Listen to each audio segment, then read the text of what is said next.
Shalom, shalom, boa tarde. Hoje nós estamos no dia 20 do mês de novembro do ano 2020, pelo calendário gregoriano, e pelo calendário judaico. Hoje nós estamos no dia 4 do mês de Kislev, do ano 5781. E pela graça bendita de Hashem, estamos juntos em A Tarde com a Torá. E pela graça bendita do Todo-Poderoso, trazendo realmente a nossa leitura diária da nossa Parashá Toledot, que é a nossa Parashá desta semana. E hoje, sexta-feira, sexto dia da semana, estamos no nosso sexto dia da leitura da Torá, que é chamado de a sexta aliá, a sexta chamada a leitura da Torá. Baruch Hashem, de podermos juntos estarmos aqui no sexto dia da semana, ao pôr do sol de hoje. Nós estaremos adentrando no Kabbalat Shabbat, né, onde faremos a recepção do Shabbat, e até o pôr do sol de amanhã nós estamos no sétimo dia e, portanto, Shabbat, né? É um momento sublime em que nós vamos desfrutar do Shabbat. Para os judeus, a ordenança de guardar, e com ela as 39 mitzvot do que não se deve fazer no Shabbat. Para os não-judeus, os Benei Noach, honrar o Shabbat, fazer a sua vida normal no dia de Shabbat, mas todavia, sem sombra de dúvidas, não esquecer que é o dia especial da semana, o dia ímpar, de segunda a sexta, né? Aliás, de domingo a sexta, os dias da semana têm os seus pares, né? Domingo, segunda, terça, quarta, quinta, sexta. Mas o Shabat, o sábado, ele é, sem sombra de dúvidas, ímpar. Ele é sozinho.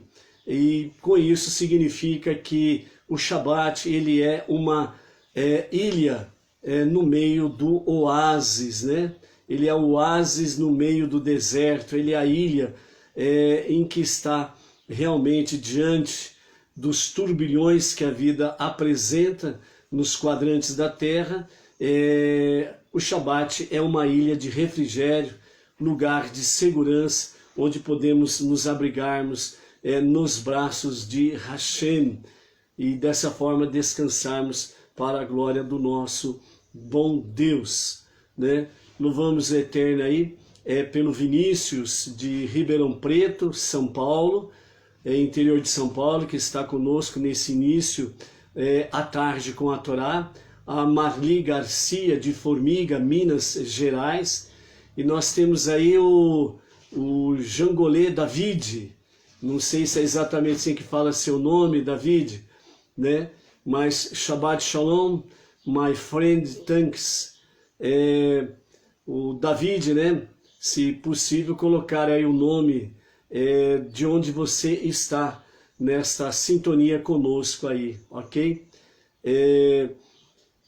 Iniciando então a nossa sexto dia da semana, vamos para algumas gotas de sabedoria do nosso Rebbe, Menachem Mendel, o sétimo Rebbe Lubavitch e o último Rebbe desta geração, portanto, para a graça bendita do nosso Deus, que Mashiach venha se revelar a qualquer momento, e que seja de fato a qualquer momento já, que seja para os nossos dias, que seja para agora. Amém. Então, o nosso Rebbe, nas suas gotas de sabedoria, ele nos fala sobre mantendo-se elevado. Seu verdadeiro lugar é um lugar de luz. Ainda que você se encontre envolto em trevas e sofrimentos, lembre-se de que este não é o seu lar, não é o seu lugar. O seu eu essencial vive em vínculo indissolúvel com a fonte de luz. De lá, ele lança um vislumbre de si mesmo para baixo, a fim de transformar as trevas em luz. Então, neste ensinamento, pensamento de sabedoria e aprendizado para as nossas vidas, a primeira coisa que o Rebbe nos chama a atenção é que o seu verdadeiro lugar é um lugar de luz. Então, a primeira coisa que nós temos que ter convicção que o nosso lugar não é o lugar da escuridão, não é o lugar das trevas. O nosso verdadeiro lugar é o lugar onde a luz está. E por isso, né, você mesmo que se encontre de acordo com a realidade do momento, né, em momentos em que possa estar envolvido em escuridão, trevas ou sofrimentos, lembre-se que este não é o seu lugar, este não é o seu lar, estar envolto a estas coisas. O seu eu essencial vive em vínculo indissolúvel com a fonte de luz. Então, o seu eu essencial, qual é o seu eu essencial? Nós tivemos aí a nossa paraxá de Abraão, onde o Eterno diz para ele, Lech Lechá, vai por ti mesmo, a tradução simples. Agora, olhando Lech Lechá de forma mais profunda, segundo aquilo que os nossos sábios trazem para nós, significa esse Lech Lechá, né? Forma simples, vai por ti mesmo. Mas de forma mais profunda significa, vai para dentro de você mesmo e descubra o seu eu essencial. Esse seu eu essencial está exatamente no mais íntimo do seu ser. E esse seu ser, seu eu essencial, melhor dizendo, ele está em contato com a centelha divina que Deus colocou em cada ser humano. Então, desta forma, né, o seu eu essencial vive em vínculo indissolúvel com esta centelha divina. E essa centelha divina que está no seu interior, ela faz com que você fique conectado com a fonte de luz. E essa fonte de luz é unicamente o Todo-Poderoso, o único Criador dos céus e da terra, o único Deus e o único Salvador. Então, nesse sentido, nessa porção de sabedoria, o Rebbe vem chamar-nos a atenção de que nós precisamos, independente da situação que estivermos passando, nós não podemos esquecer primeiramente que o nosso lugar é um lugar onde a luz está. E quando nós nos voltamos para dentro de nós mesmos, né, então o nosso eu essencial, que é a nossa alma divina, certo? Ela em comunhão com a centelha divina que está no nosso interior, essa centelha divina nos conecta com a fonte de luz, que é o Ein Sof, o infinito, o Todo-Poderoso. E dessa forma, de lá, né, ele lança um vislumbre de si mesmo para baixo, a fim de transformar as trevas. Ou seja, a presença divina vem de cima para baixo, em contato contigo, e nessa conexão, então as trevas são transformadas em luz. A escuridão se dissipa e aonde você está, a partir do seu eu essencial, a partir do seu eu interior, a partir da sua alma divina, tudo se ilumina. E aonde você vai, você leva esta luz com você. Ok? E a segunda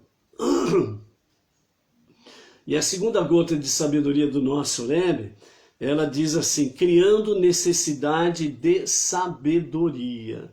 Então vamos ver o que o nosso Rebbe nos diz. Se Deus tivesse feito um mundo perfeito, que necessidade haveria de sabedoria? Ou seja, se Deus tivesse criado um mundo perfeito na sua plenitude, em todos os sentidos, então o ser humano não precisava de sabedoria. Assim, ele, o Eterno, o Todo-Poderoso, ele deixou recipientes quebrados para nós consertarmos. Ao fazê-lo, empregamos uma sabedoria mais profunda do que aquela que formou a terra, o sol e as estrelas. Então vejam bem a profundidade em que o nosso Rebbe nos leva sobre a questão da sabedoria, a necessidade de sabedoria. Se o mundo fosse perfeito em todos os seus níveis, então nós não precisaríamos de sabedoria. Mas o eterno Criador, ele deixou recipientes quebrados, que foi através do pecado original lá de Adão, fez com que os recipientes fossem quebrados. Para qual finalidade? Conserto. E esse conserto, ele precisa que cada um de nós venhamos usar da sabedoria que vem de cima, da sabedoria que vem de Deus. E quando ele nos dá essa sabedoria, porque nós a buscamos, nós a procuramos e nós pedimos à fonte inesgotável de luz e sabedoria, e ele nos concede, então ao estarmos realmente consertando os recipientes quebrados, nós temos uma sabedoria muito profunda que vem da parte do Eterno. E isso faz com que realmente nós possamos cumprir a nossa missão, curar e sarar a terra. Qual a finalidade? O objetivo final, para que a terra ela seja o lar bendito de Deus. E junto com ele possamos habitar nesse lar, ou nesta casa, neste mundo, devidamente restaurado, devidamente sarado pela graça bendita, pela revelação de Mashiach. Ok? Estamos aí com o Ico Oliveira. Shalom, shalom, Ico. Coloca aí o nome da sua cidade, seu estado, por gentileza, para sabermos de onde você está nessa nossa conexão juntos na presença de Hashem através da Torá. Baruch Adonai Eloheinu melech haolam asher hakol yabid baruch. A nossa sexta aliá de hoje, a nossa sexta chamada, a leitura da Torá de hoje, ela começa no capítulo 27, verso 28, e nós vamos até o capítulo 28 e o verso 4, que é a nossa aliá do dia de hoje, ok? Dentro desse contexto, quero trazer para vocês também, nessa nossa abertura da nossa A Tarde com a Torá, os seguintes ensinamentos que nós aprendemos com os nossos sábios. Os nossos sábios dizem que o ser humano é constituído de corpo e alma. E uma das necessidades básicas do corpo do ser humano é exatamente o quê? Alimentação. Que constitui o sustento para que o corpo humano possa ficar aí firme e poder estar em pé e fazer o caminhar da sua vida diária. E o sintoma da fome é o alerta do corpo. Ou seja, quando você sente fome, significa que o seu corpo, o seu organismo, ele está requerendo alimento, está querendo sustento para poder ficar em pé, ficar firme, certo? Então os nossos sábios dizem que há dois tipos diferentes de fome que constitui o ser humano. Um é chamado de fome aparente e o outro de fome oculta. A fome aparente é aquele sentido imediato de necessidade de alimentação que se manifesta pela sensação do estômago vazio, de fraqueza, tonturas, dependendo do grau do tempo que você está sem se alimentar. Então esses sintomas de fome são eliminados a partir do momento em que você realmente se alimenta adequadamente, com a quantidade adequada, e o seu organismo se sente satisfeito, e por aí a fome aparente, ela então cessa. A fome oculta que os sábios falam com referência ao nosso corpo, ao nosso organismo, fala sobre a questão de que só será sentido com o tempo. É a necessidade fisiológica de vitaminas, proteínas e sais minerais, que se manifesta por alguma doença ou algum distúrbio físico que obriga o indivíduo a procurar um médico e a submeter-se a uma série de exames. E a partir de então ele terá de alimentar-se, preocupando-se agora não com quantidade, mas agora ele vai preocupar-se com a qualidade dos alimentos a serem consumidos. Por quê? Porque a fome oculta, ela se manifesta com o tempo. E aí vem questão de vitaminas, proteínas, sais minerais, que o organismo começa a sentir falta. Então aí a fome oculta, ela precisa realmente também ser saciada, não resta dúvidas. Shalom, shalom, William, Jesuíno Batista, Juiz de Fora, Minas Gerais, né? Mais um de Minas aí conosco na nossa live à tarde com a Torá. Dentro dessa questão, então, a alimentação quantitativa tem como origem a necessidade de sanar a fome aparente, não levando em consideração a qualidade do alimento ingerido. Com referência à alma, da mesma forma que o corpo necessita de alimentação, a alma também necessita de alimentação. E também há dois sintomas com referência a esta fome da alma, que é a fome espiritual, que tem também a sua fome espiritual aparente e a sua fome espiritual oculta. A fome espiritual, que se manifesta por um vazio interior, deve ser sanada com a quantidade necessária de sustento espiritual. Entretanto, há o perigo de preencher este vazio sem levar em consideração a qualidade do sustento espiritual, né? Por exemplo, essa fome espiritual aparente, né, ela traz uns sintomas um vazio interior. Então a pessoa diz assim, bom, aonde estiver falando de Deus, não importa aonde, eu vou. Então aí é que está o perigo, em que a pessoa ela não se preocupa com a qualidade do alimento espiritual. Então ela está preocupada com a quantidade dessa fome aparente. Então, qualquer lugar que esteja falando de Deus, não importa, vou lá. Então essa é a questão da alimentação espiritual aparente, né? Então a pessoa acha que isso vai resolver a sua questão essencialmente espiritual, mas é apenas momentânea. É onde normalmente nós falamos, né? A pessoa vai em qualquer lugar, ela chega vazia e sai vazia do mesmo jeito. Dependendo do lugar, ela sai vazia, ela vai vazia e ela volta com um abismo imenso de vazio que leva às vezes até o desespero e às vezes até uma descrença em que a pessoa diz, eu não quero saber nada de Deus. Então é preocupante quando se vai em busca de, entre aspas, saciar a fome espiritual de forma aparente, quantitativa, certo? Então a pessoa está preocupada com aquela questão quantidade. Ah, ali naquele lugar ali onde se fala, entre aspas, de Deus, ali está cheio, né? Tem não sei quantas mil pessoas lá. Então ela está vendo quantidade e não está preocupada com qualidade, ok?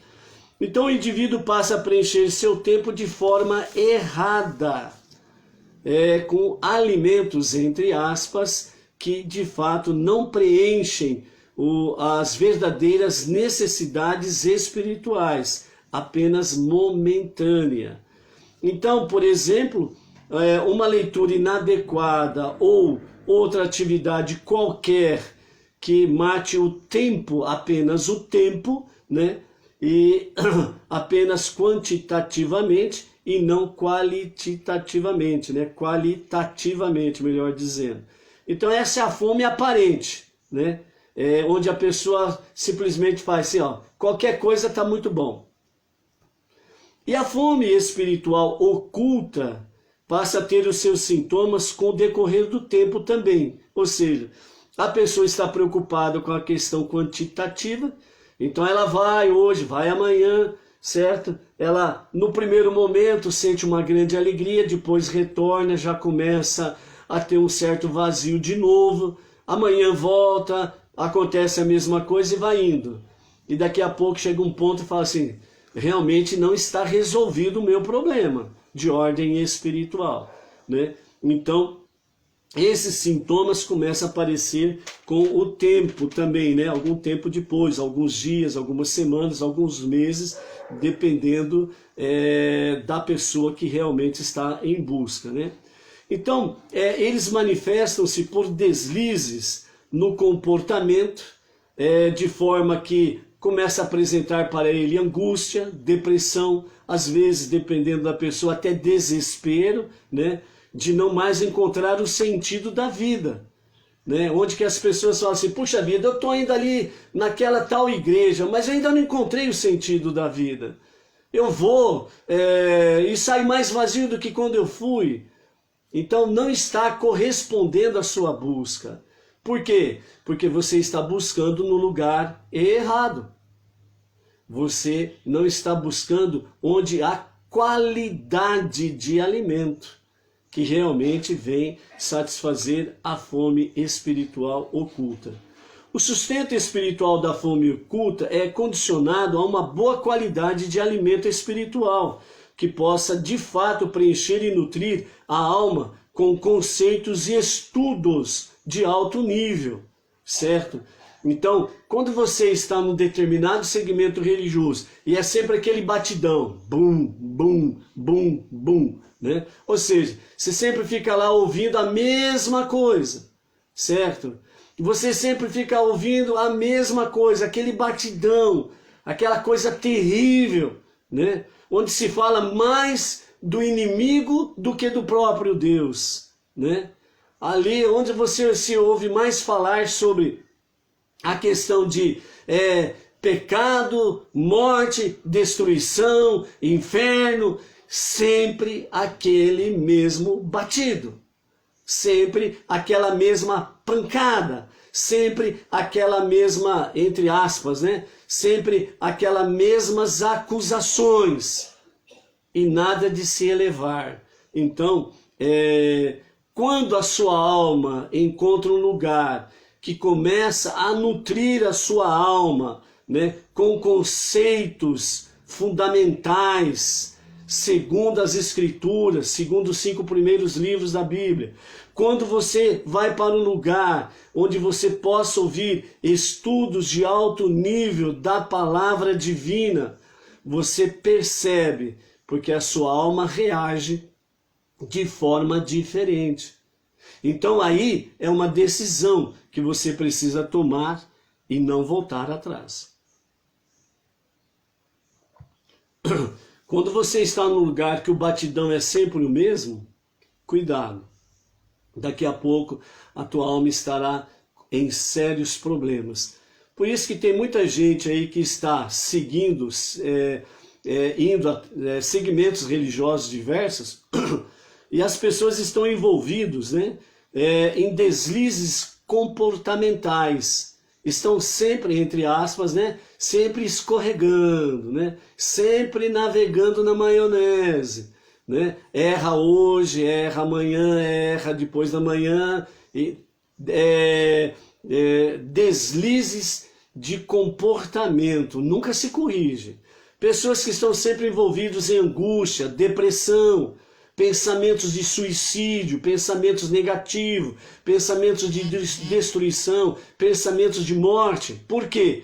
Porque não estão em um lugar onde há alimento de qualidade, que vem firmado em conceitos que são milenares, segundo as Escrituras, os 5 primeiros livros da Bíblia, dentro do fundamento judaico da palavra. pessoas que não estão realmente encontrando o sentido da vida porque estão procurando no lugar errado. A maioria dos lugares onde as pessoas estão procurando é nascer, viver e morrer e pronto. Ponto final. Lugares em que você aprende aí que é nascer, crescer, e se você, entre aspas, não mudar de vida, você vai para o fogo do inferno. Ponto final. Nada mais. Ou seja, lugares em que conceitos são conceitos segundo critérios humanos, que você, entre aspas, nunca vê resultado. E muitas vezes apresento para você um Messias que não conseguiu nem se salvar a si mesmo. Porque além de apanhar, passar, segundo as histórias destes, né? Passar por vexames, certo? Morreu.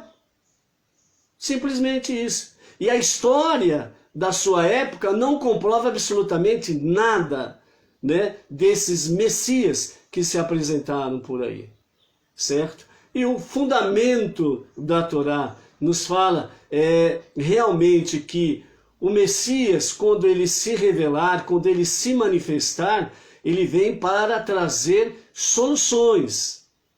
Não tem essa do Messias que vai se revelar segundo as Escrituras, que ele vem primeiro, falha na sua missão e depois ele tem uma segunda oportunidade de vir para consertar. Se não conseguiu na primeira, que garantias que eu tenho eu para a segunda? Nenhuma. Por isso as profecias são claras, a Torá é clara, é fundamentada, certo? E as profecias são fundamentadas na Torá. Quando o Mashiach realmente se revelar, se manifestar, soluções haverão. Entre elas, guerra cessará. Entre elas, o leão vai passear junto com o cordeiro, os dois vão comer, ruminar, certo? A grama. A criança vai brincar com a serpente, nada lhe acontecerá. Segundo os profetas, eles falam que os corações dos pais serão convertidos aos filhos e os corações dos filhos serão convertidos aos pais, significando harmonia familiar, amor na família e não problemas e atritos entre a família, certo? Os instrumentos de guerra serão transformados em aparelhos agrícolas, para que a terra possa ser preparada, semeada e trazer alimento para as pessoas, certo? O verdadeiro Mashiach, quando ele se revelar, né, os judeus do mundo inteiro retornarão para Jerusalém, retornarão para Israel. O terceiro templo será reconstruído. Hoje só tem lá o Kotel, o muro, né, que é conhecido mundialmente como o Muro das Lamentações. Então, o terceiro templo será reconstruído pelo Mashiach e será definitivamente reconstruído e ele permanecerá eternamente em pé. Ninguém poderá mais derrubá-lo, certo? E assim sucessivamente, né? Então, este alimento espiritual oculto, quando você começa a ouvi-lo, a sua alma sente vigor, alegria, e o desejo de não se apartar desses lugares. Então essa é a diferença, né, entre alimentos e alimentos. Ou seja, alimentos em quantidade e alimentos em qualidade. Fique certo de uma coisa, quem procura alimento em quantidade, sempre ele é um glutão. E glutonaria é uma das formas de ser rebelde para com Deus. Mas aqueles que buscam um alimento de qualidade sempre estará onde a luz da Torá está presente. Por isso, né, Isaías capítulo 55, verso 1 e 2 diz, né, a todos vocês que têm sede, eis a água.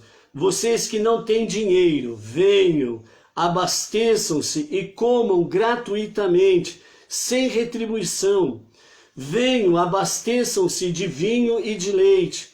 O profeta compara a Torá à água, ao vinho e ao leite. Então a Torá ela é água, vinho e leite. Ou seja, água, refrigério, vinho, alegria, leite, sustento. Falando de forma simples e objetiva. Então a Torá é isso. Então a tua alma, ela está procurando por este alimento, qualitativamente falando. É um alimento de qualidade, onde temos a água, o vinho e o leite. Água, refrigério, bênçãos, o vinho, a alegria, refrigério, júbilo, e o leite, sustento, base, sustentáculo, certo? De que forma que você fica o quê? Firme, em pé, para servir a Deus. Por isso, um dos comentaristas nossos diz, Radak, diz, que da mesma forma que o mundo necessita de água, uma substância de primeira necessidade, a humanidade necessita de sabedoria. E essa sabedoria só vem através da Torá.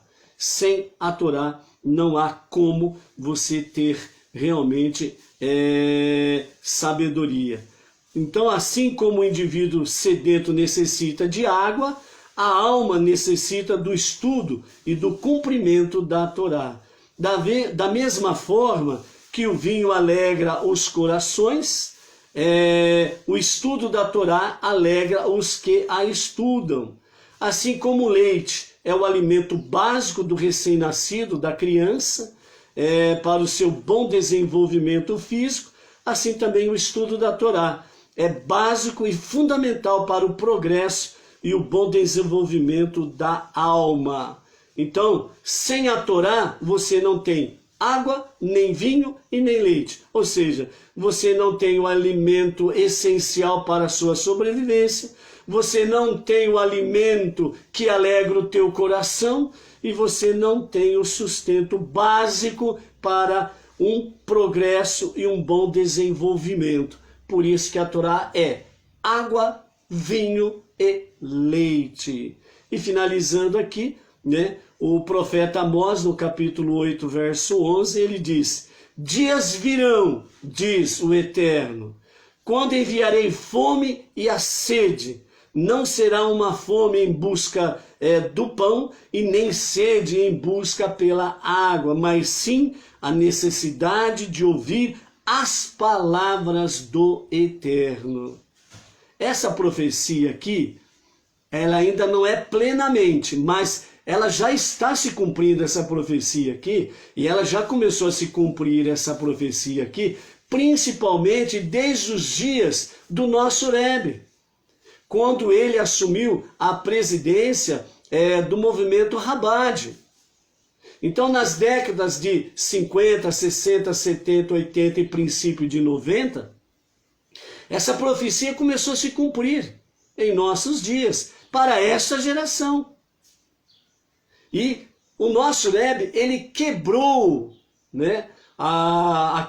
vamos dizer assim, aquele muro de separação entre os judeus e os não-judeus, porque ele alertou, ele como um grande líder, e ele formou inúmeros e maravilhosos líderes do Rabad, que se espalharam pelos quadrantes da terra, dizendo: cumpramos aquilo que Deus ordenou a Moisés no Monte Sinai, e levemos aos não-judeus, às nações, o monoteísmo.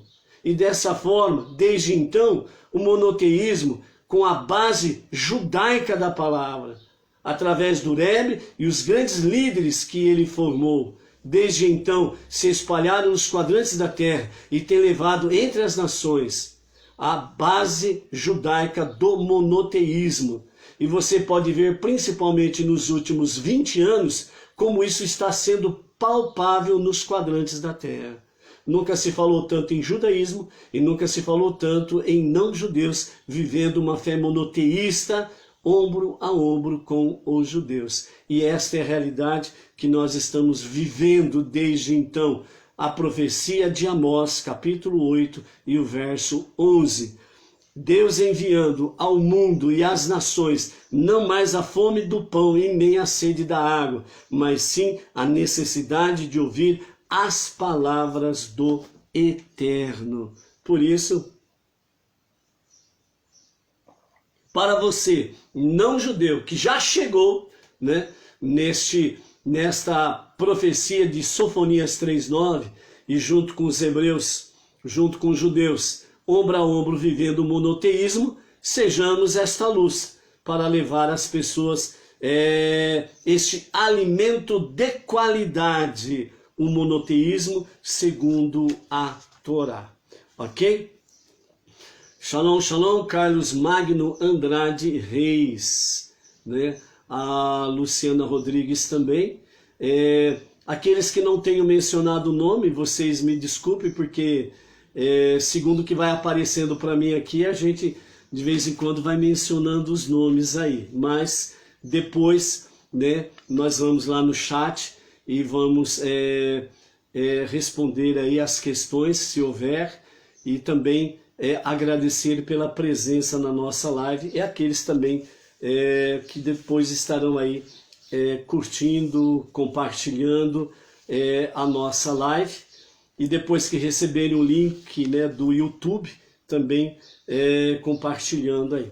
Ok? Vamos então para a nossa leitura deste sexto dia da nossa chamada à Torá. Está no capítulo 27, a partir do versículo 28, e vamos até o capítulo 28 e o verso 4. Então, a leitura da Torá com os comentários de Rashi, né? Nós estamos usando o Humash da edição Yad Mordechai, né? da Bait, Centro Judaico, né? Com tradução em português, interpolado de comentários de Rashi, conforme elucidados nas obras do nosso Rebbe de Lubavitcher. Ok? Então vamos lá? Capítulo 27, verso 28. Então nós estamos aqui, o cenário que nós nos encontramos. O cenário que nós nos encontramos aqui, desde a última aliá de ontem, né? Nós estamos aí vendo que Yitzhak, ele manda Esaú, o seu filho, ir ao campo e fazer uma caça para ele, preparar a alimentação para ele, antes dele dar a bênção da primogenitura a Esav. Nesse momento em que Yitzhak, ele orienta Esav para fazer, Rivka, ela escuta, né, o diálogo do seu marido com o filho, e ela então chama Yaakov para que ele venha receber a bênção, né? Então nós temos aí, dentro desse contexto todo, nós já vimos aí que Yitzhak já estava com problemas sérios de visão, ele não conseguia mais enxergar claramente, né? Então a pergunta veio, né? Por que Deus permitiu com que Yitzhak ficasse cego? Segundo os nossos sábios, eles nos falam que Deus permitiu com que Yitzhak ele ficasse cego por duas razões. Primeiro, quando ele foi atado junto ao altar,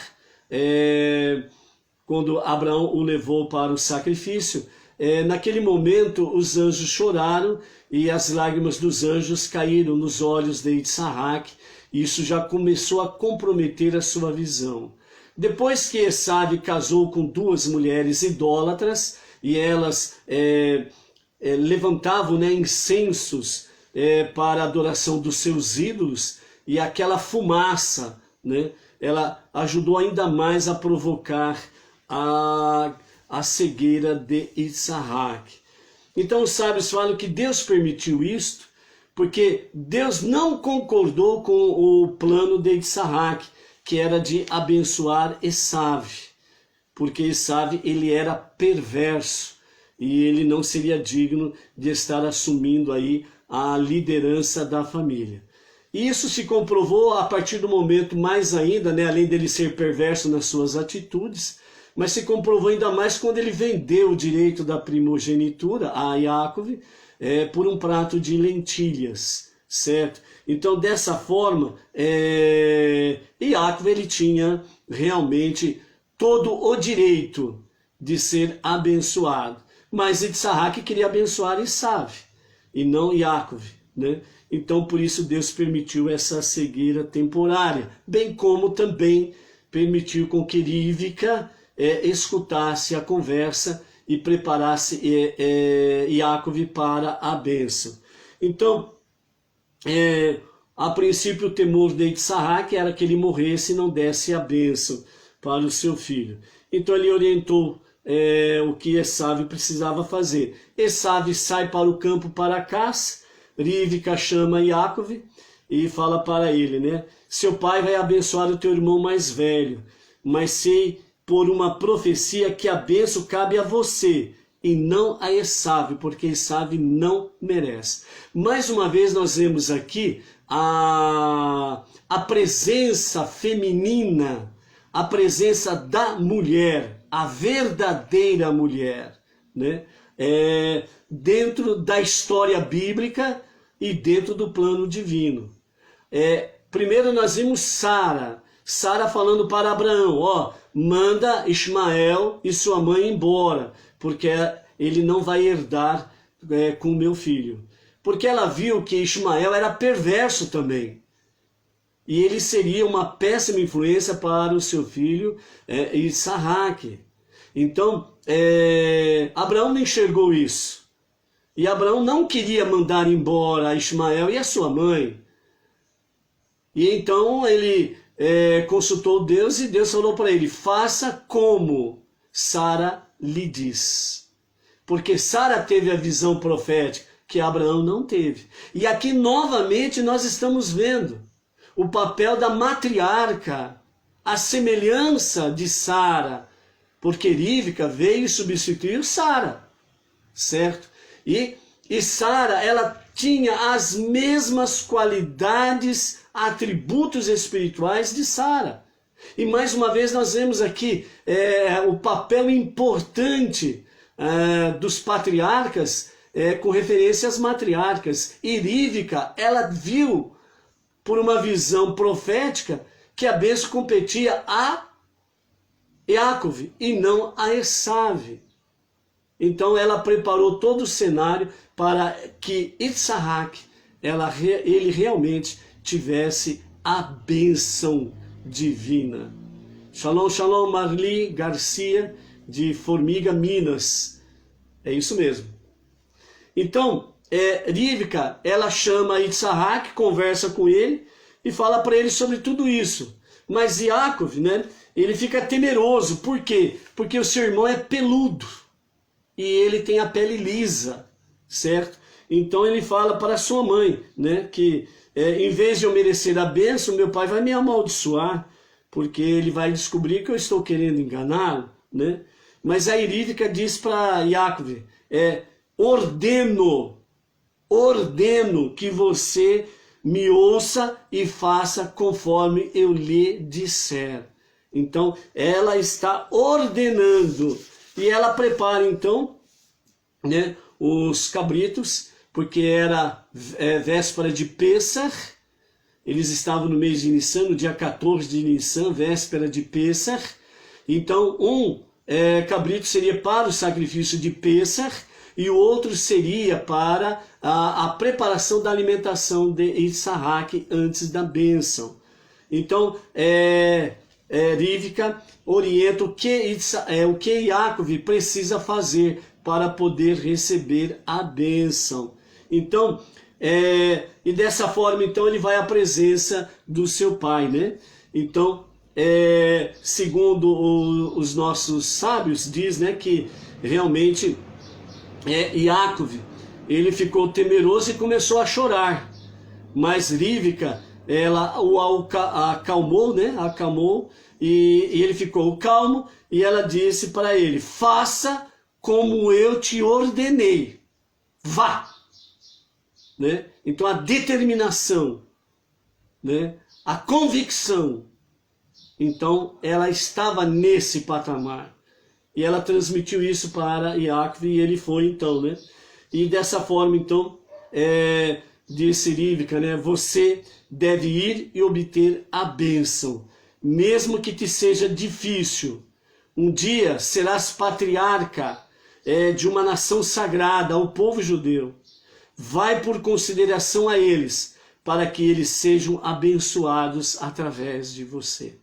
Então Rivka, ela teve a visão profética que Yitzhak não teve, certo? Então Rivka prepara Yaakov, né? Coloca a pele, né, do cabrito sobre ele para que ele fique peludo, coloca a roupa especial que Esav usava, né? E segundo os sábios dizem que era feita de pele de cobra. Sobre ela estavam pintados todos os animais do mundo de forma tão realista que estes pareciam vivos. Quando esse traje era usado por um caçador, no caso específico Esav, primeiro foi de Nimrod, né? Nimrod que usou esse casaco, certo? E Esav cobiçou, invejou, matou Nimrod e roubou a capa dele, certo? Então, quando o caçador ele usava essa capa, segundo os animais que estavam próximos, eram atraídos pelo desenho da sua própria espécie e se aproximava do caçador de forma pacífica, e então o caçador tinha como dominá-lo e capturava facilmente a caça, certo?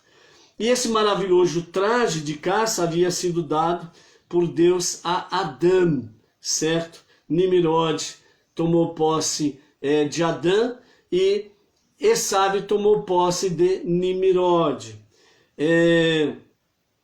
Esav somente vestia essa roupa quando ia para o campo caçar, mas quando não a estava usando, era guardado junto com a sua mãe. Ele deixava para Rivka guardar, porque as suas duas mulheres que ele tinha, ele não confiava nelas, certo? Então ficava guardado com a mãe. Ele tinha receio que as suas duas mulheres poderiam roubar a sua capa especial e vender, né?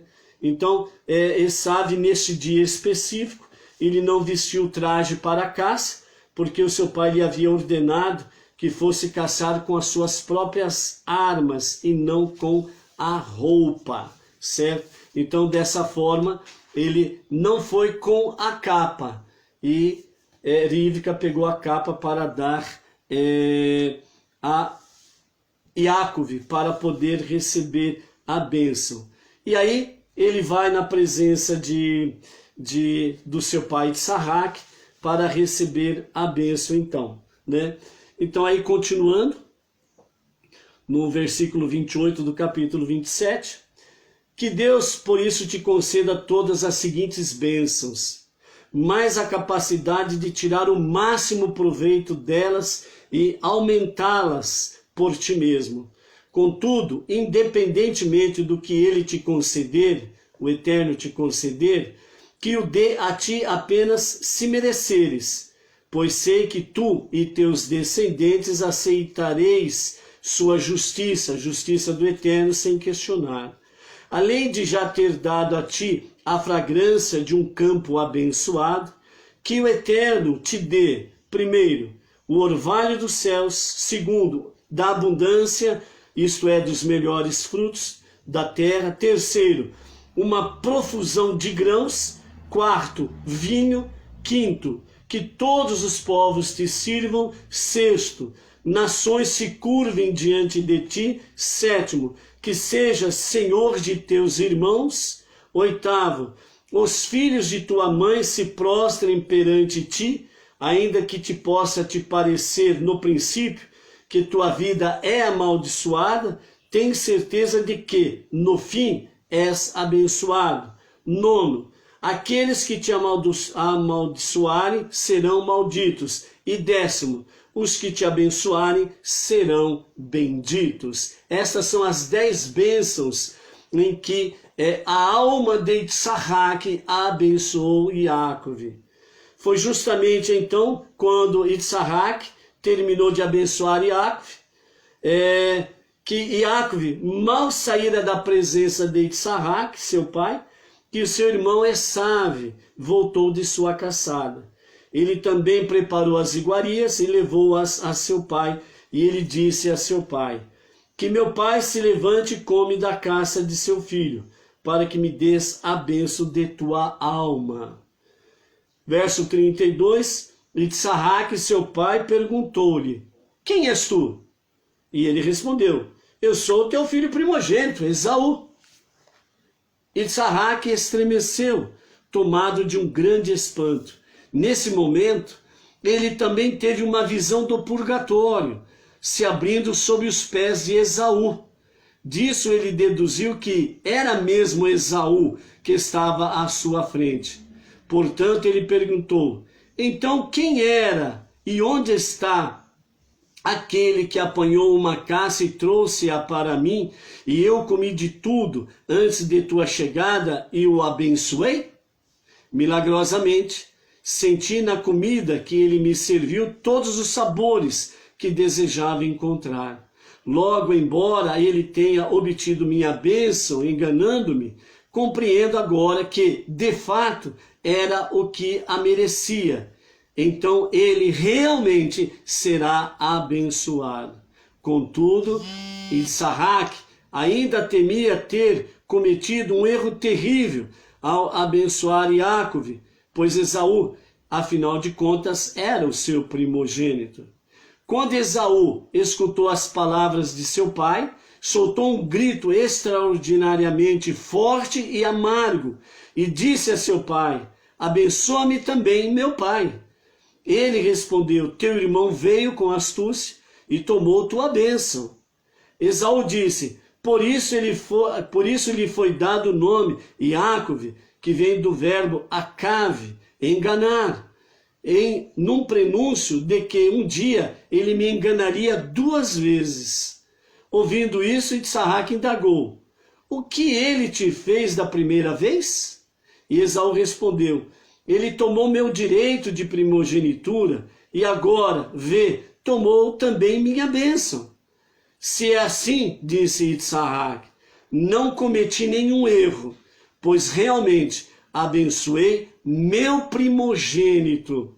Esaú então perguntou a Issaque: não reservaste uma bênção para mim?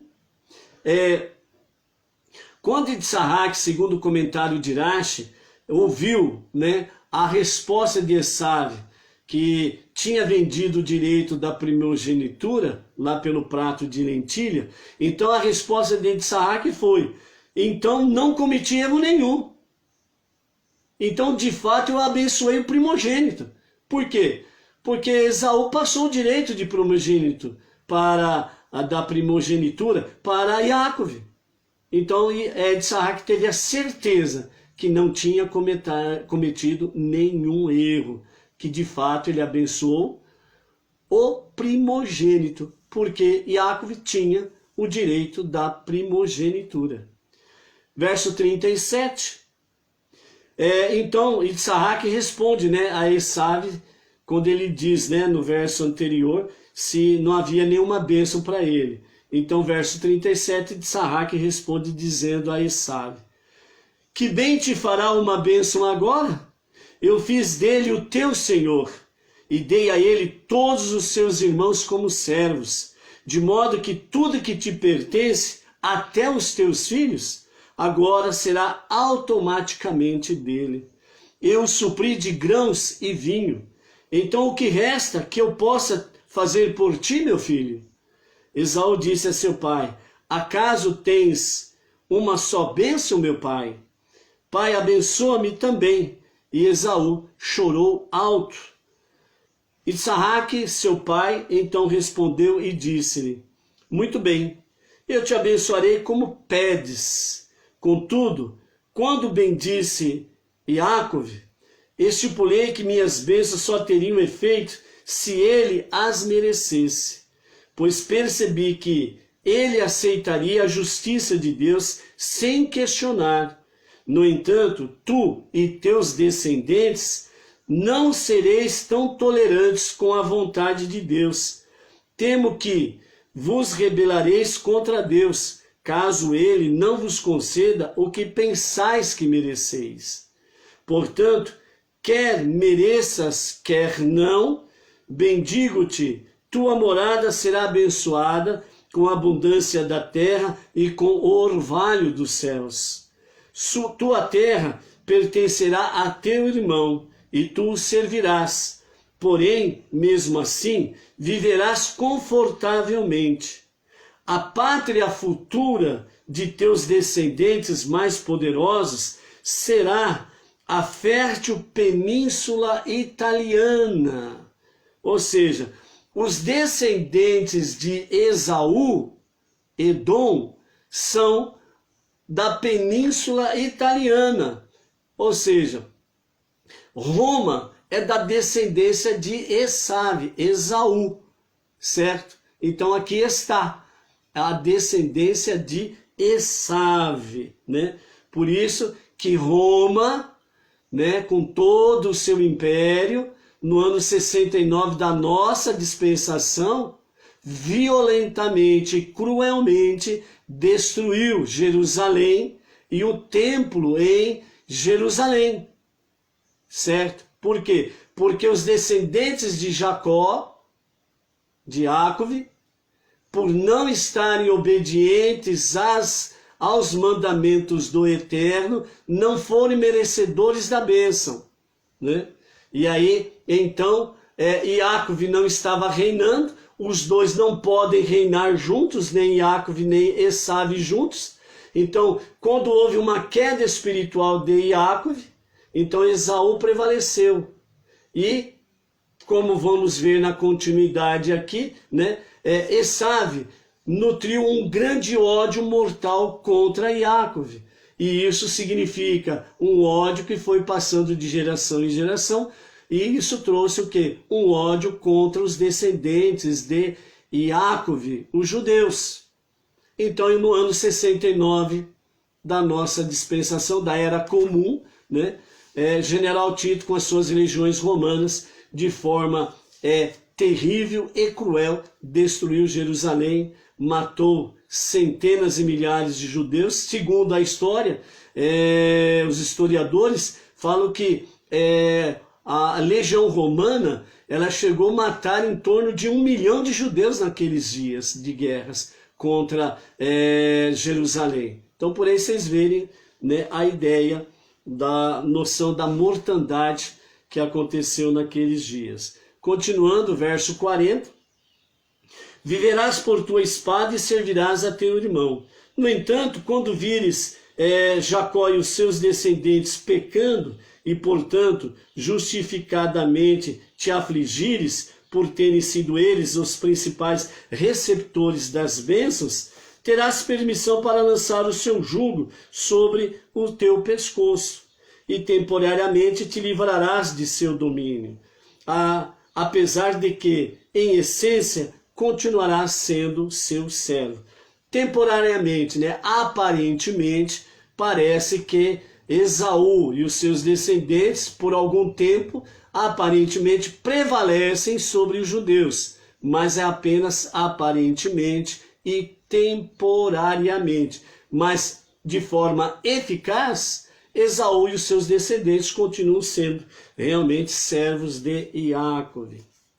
Verso 41, Esaú teve ódio de seu irmão Jacó por causa da bênção inferior com que seu pai o abençoara, e desejou vingar-se dele, mas não quis aborrecer seu pai, de modo que Esaú falou consigo mesmo: os dias de luto por meu pai logo chegarão, esperarei até depois de sua morte, e então matarei meu irmão Jacó. Verso 42, foi dito a Rívca, por inspiração divina, que Esaú, seu filho mais velho, havia falado consigo mesmo, e ela mandou chamar Jacó, seu filho mais novo, e disse: teu irmão Esaú se consola da apropriação das bênçãos que, em sua opinião, legitimamente deveriam ter sido conferidas a ele, planeja matar-te, e ele lamenta ser teu irmão. Aos seus olhos, tu já estás morto. E agora, por assim dizer, ele está sendo consolado pelas pessoas de tua morte. Então agora, meu filho, ouve a minha voz, levanta-te e foge para meu irmão Labão, para Harã. Permanece com ele algum tempo, até 7 anos, até que a ira de teu irmão diminua, até que se abrande a fúria de teu irmão contra ti, e ele se esqueça do que lhe fizeste. então mandarei avisar-te e te trarei de lá. Não cometas o erro grave de demorar-te aqui para tentar defender-te de seu ataque, pois se o matares, os filhos dele vingarão a morte do pai, e por sua vez te matarão. Porque haveria eu de perder ambos em um mesmo dia? Rívka inconscientemente profetizou aqui que Iácove e Esaú morreriam na mesma época e seriam enterrados no mesmo dia. Isso daí nós vamos ver depois lá no capítulo 50, ok? Versículo 46. Rívka disse então a Isaac: estou desgostosa da vida por causa das mulheres hititas. Se Iácove casar-se com uma moça hitita como essas, que Esaú desposou, uma das moças deste lugar, por que haveria eu de seguir vivendo? Assim Isaac chamou, capítulo 28, verso 1. Assim Isaac chamou Iácove e abençoou da seguinte maneira. Ele lhe ordenou, dizendo-lhe: não tomes mulher dentre as cananitas, levanta-te e parte para Padã Aram, a casa de Betuel, pai de tua mãe, e toma para ti mulher de lá, dentre as filhas de Labão, irmão de tua mãe, e que o Deus Todo-Poderoso, que é a fonte infinita de bênção, te abençoe e te faça prolífico e numeroso, para que venhas a ser com teus descendentes uma comunidade de povos. Agora partirás para uma jornada. As viagens geralmente reduzem a probabilidade de um indivíduo ter filhos e exercem efeito adverso sobre a sua reputação. Não obstante, que Deus te conceda a mesma bênção que deu a meu pai Abraão, quando ele partiu para uma jornada, a saber, que se tornasse uma nação grande e famosa, apesar dos efeitos negativos da viagem, e que teus filhos também ganhem renome, e que as pessoas invoquem o nome deles, quando abençoarem umas às outras, como exemplos a serem imitados. Além disso, a bênção de Deus para Abraão incluía não só fertilidade e renome, mas também a promessa de que seus descendentes um dia, com orgulho, designarão a si mesmo coletivamente, usando o nome dele. Que Deus cumpra essa promessa em ti. Uma vez que vais carregado de tais bênçãos, não tenho receio de enviar-te a Harã para casar-te, ainda que, no mesmo tempo, Abraão, meu pai, tenha preferido que eu ficasse aqui e mandado buscar mulher para mim em Harã. É verdade que essas bênçãos não se realizaram com o próprio Abraão, meu pai, pois ele teve apenas um sucessor, eu, tendo seu outro filho, Ismael, sido mais desprezado que admirado. Que Deus, portanto, concretize essas bênçãos por teu intermédio, para ti mesmo e teus descendentes contigo, e não por meio de Esaú e seus descendentes. Ademais, embora eu saiba efetivamente que Deus prometeu a Ismael e Esaú, também se tornarão grandes nações. Essa promessa não tem absolutamente nenhuma relação com a bênção que ele concedeu a Abraão, meu pai. E ainda, não penses que meu objetivo, mandando-te a Canaã, sair de Canaã, para constituir família, enquanto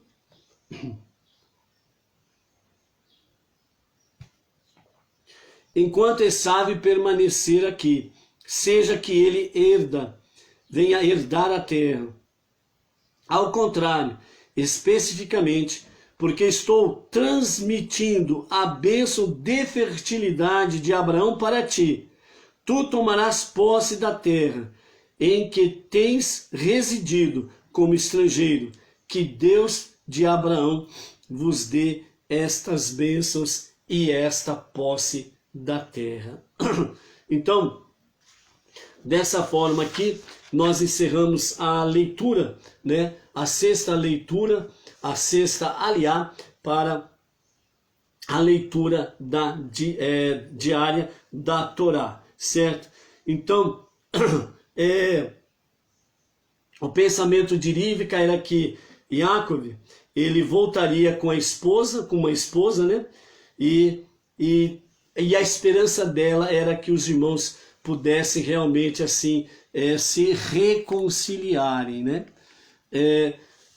Então na próxima aliá veremos o desfecho disso, e a partir de domingo, né? A partir do pôr do sol do sábado, nós aí teremos então a nova Parashá, que é Vayetse, e essa Parashá vai nos levar exatamente a mais profundidade a respeito de Yaakov, né? E amanhã, na nossa sétima aliá, e no Mafitir, a leitura final da Parashá Toledot, nós estaremos aí vendo realmente o limiar da história de Yitzhak. Só recordando apenas esta Parashá Toledot que fala de Yitzhak. Amanhã nós estaremos aqui então concluindo a Parashá Toledot, que nessa tarde a água, o vinho e o leite da Torá sejam realidades na tua vida e na vida da tua família. Que a Torá, água, vinho e leite, seja não somente nesses momentos, mas diariamente realidade na tua vida e na vida da tua família. Amanhã, à tarde, com a Torá. Shalom, shalom.